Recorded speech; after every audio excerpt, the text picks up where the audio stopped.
Australia dari Prodi Ilmu Komunikasi akan menjelaskan salah satu materi dari mata kuliah dasar manajemen, yaitu manajemen konflik.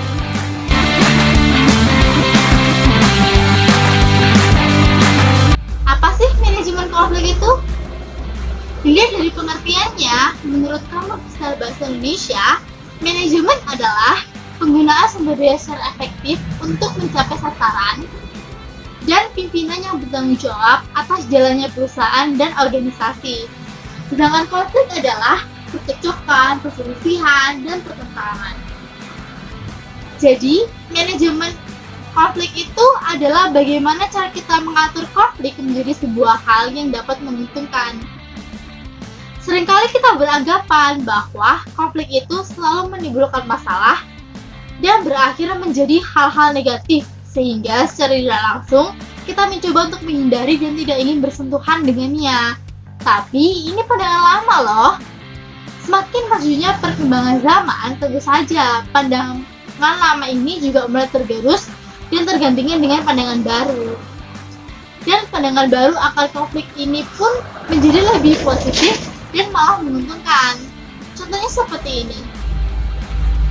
Dalam sebuah organisasi, tentu saja kita seringkali bertemu dengan musyawarah dan rapat yang menyebabkan adanya perbedaan, lalu terjadilah konflik.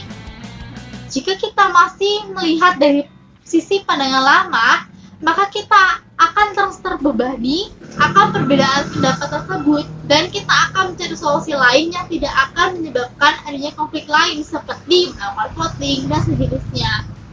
Namun, jika kita melihat dari sisi pandangan baru, perbedaan ini malah akan menimbulkan solusi-solusi kreatif lainnya yang membuat hasil rapat atau musyawarah tersebut malah menghasilkan hasil yang bervariasi.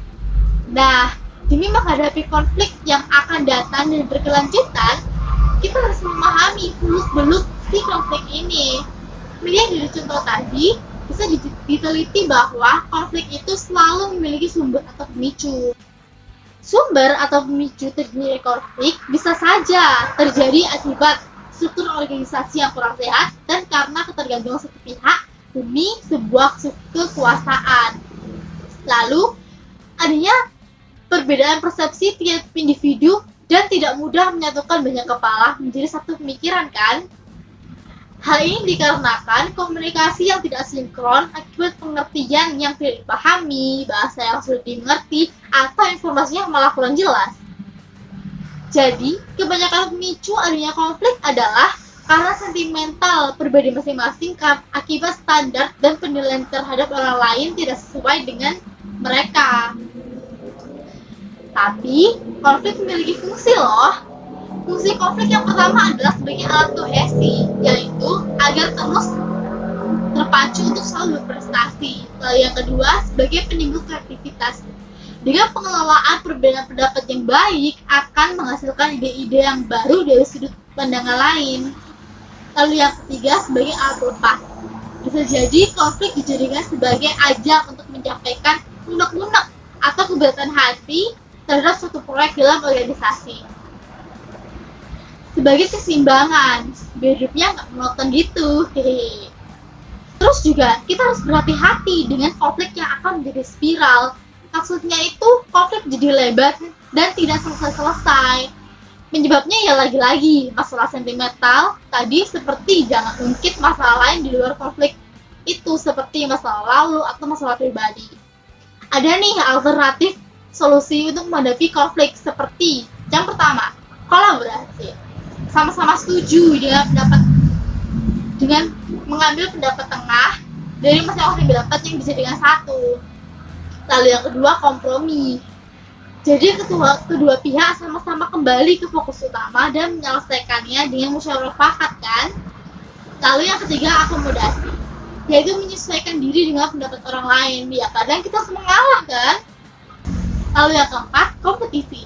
Jadi kita sadar saat kita lemah atau kurangnya informasi, beri saatnya kita mundur. Dan pendapat orang lain yang lebih kuat atau lebih banyak informasinya, ya yang pasti menang dong. Lalu yang kelima dan yang terakhir, menghindar. Jika masalahnya sepele, ya kita harus menghindar dong. Kalau orang Jawa bilang, yang waras ngalah. Sekian dari saya, Kein, Australia undur diri sebelum jadi undur-undur.